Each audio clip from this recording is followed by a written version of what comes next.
Chances are you've probably seen this clip of Adam Driver. Good soup. Whether as a sound on TikTok or as a mashup with Ratatouille, the meme has become incredibly prolific. And that's all it is, right? Just another meme. Wrong, sir. Wrong.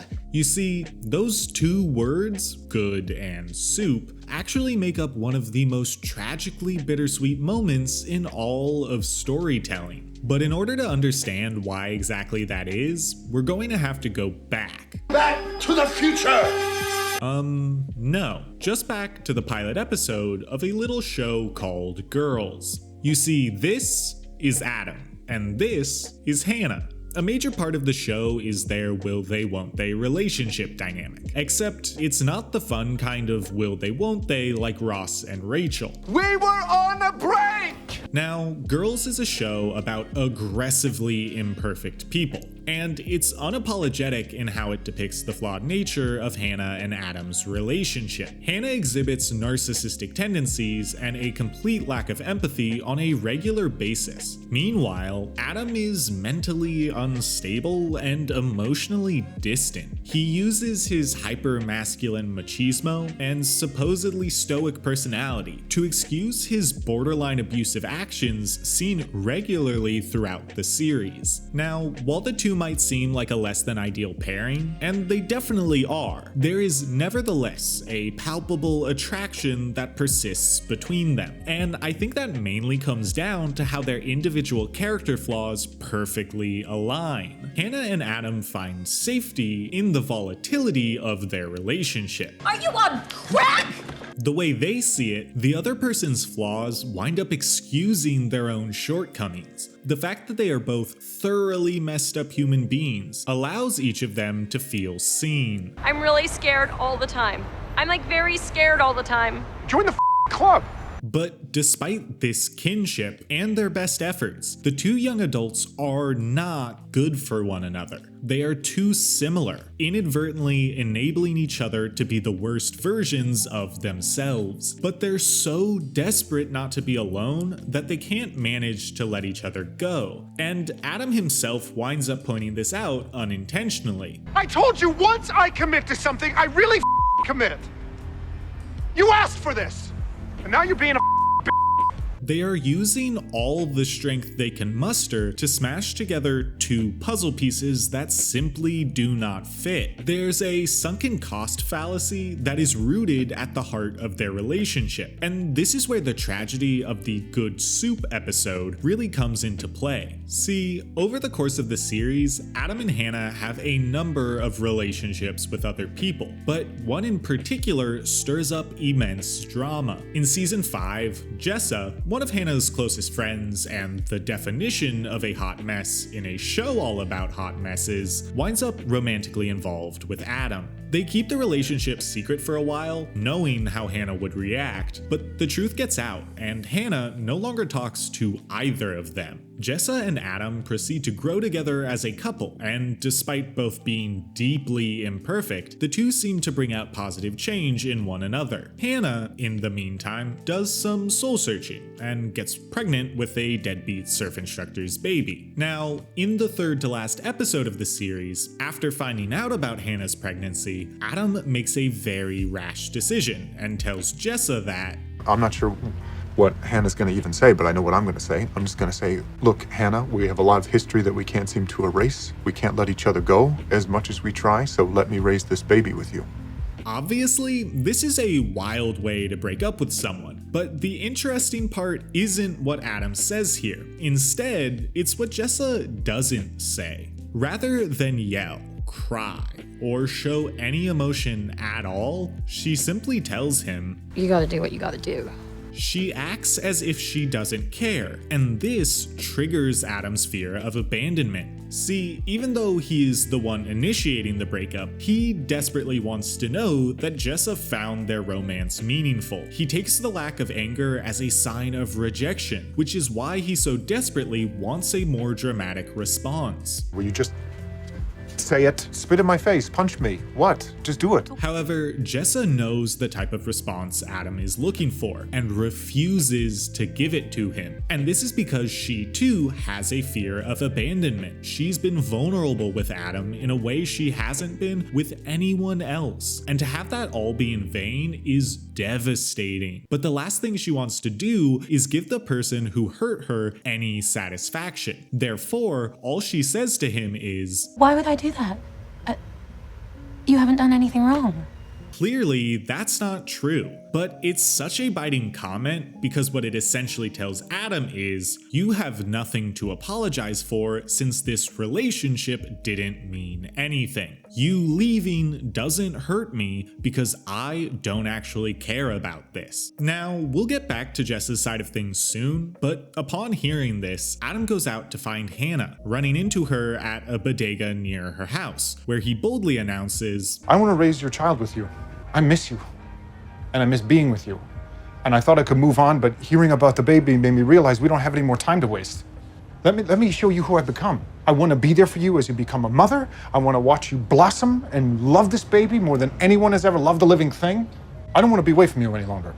I love this monologue because it subtly demonstrates why they're no good for each other. First, we see that Adam is really more focused on him than Hannah. Hearing about the baby made me realize we don't have any more time to waste. He's clinging to the past, desperate to revert back to the person he once was. Hannah having a baby symbolizes the end of an era. It marks the last time that they will be a part of each other's stories, and Adam cannot accept this. Second of all, Adam has changed, and so has Hannah. Let me show you who I've become. But if they haven't grown together, then it means they've grown apart, which Adam internalizes as yet another form of abandonment. Finally, we see that Adam is using Hannah as a way to run away from himself. I want to be there for you as you become a mother. If he can attach himself to Hannah, and Hannah becomes a good mother, Adam thinks that will make him a good person by association, and essentially give his life meaning. Meanwhile, Hannah is so overwhelmed by the sudden change in her life I'm so confused. that she is equally desperate to give herself and Adam another chance. But deep down, she knows something isn't right about this, which is why she keeps trying to figure out what makes Adam want to reunite. I'm just disconcerted. I don't understand how you just decided. Simple.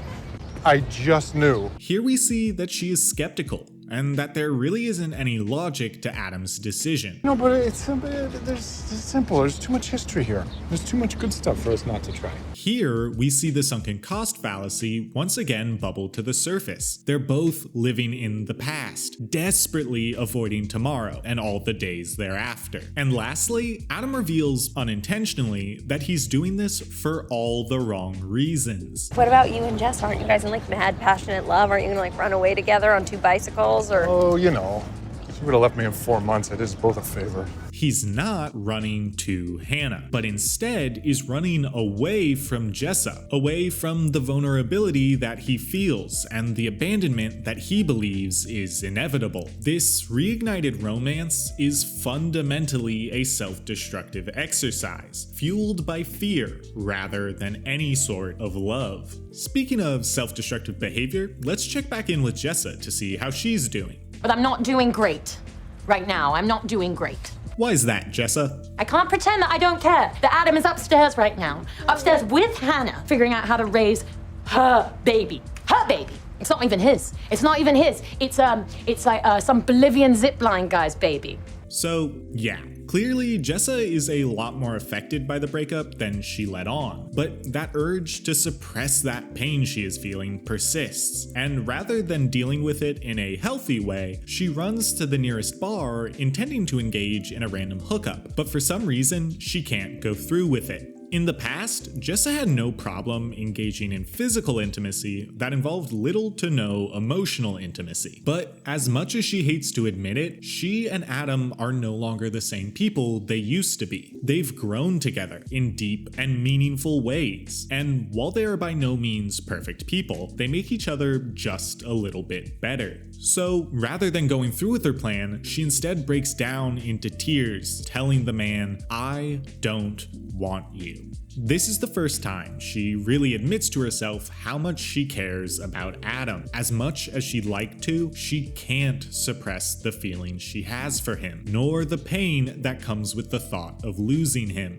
Throughout the whole series, Jessa is depicted as one of the toughest, most unapologetic, and independent characters in the whole show. But in this moment, she is forced into a position of little to no agency. Loving someone inherently gives them a level of power over you, and she can't avoid the pain any longer. It's a moment that shows how brutally indifferent the world can be to people's feelings, something that this show is particularly great at. Cutting back to the source of Jessa's heartbreak, we find Adam and Hannah sitting at a restaurant that has Good soup.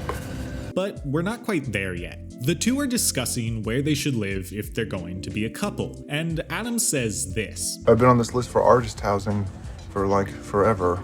They tend to favor married couples though, so it might help if we did that. Hannah doesn't directly respond to this immediately, but her expression makes it clear that the idea doesn't quite sit right with her. I think seriously envisioning a future together with Adam forces her to realize that this isn't what she wants. It was nice to spend a day blissfully playing pretend and living in the past, but their shared daydream is shattered right there in that moment. In a beautiful bit of acting from both Lena Dunham and Adam Driver, we watch as Hannah slowly starts to cry, trying but failing to choke back the tears. Seeing this, Adam tries half-heartedly to lighten the mood with a smile, but even he can't deny reality any longer. The two share in a quiet moment, looking at one another, thinking of what could have been and why it can no longer be, and silently come to the same understanding. Their time together is over.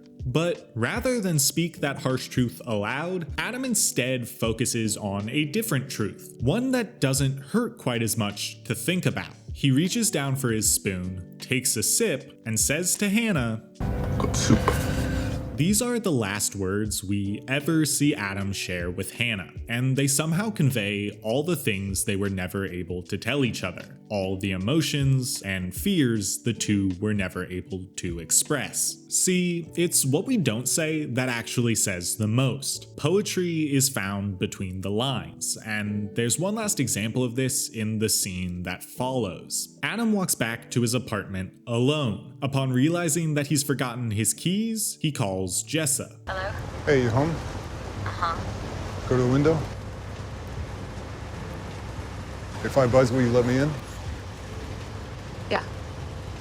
Now, there is so much that each of them could say in this moment. Adam could apologize profusely, admitting to his mistake and begging for forgiveness. Jessa could tell him how much she was hurt and how hard it will be to trust him ever again. But they don't say that. Adam asks if she will let him in, and Jessa says yes, because in reality, that says everything. I'm Dylan. This has been The Writer's Block. Good night, good luck, and of course, Good soup.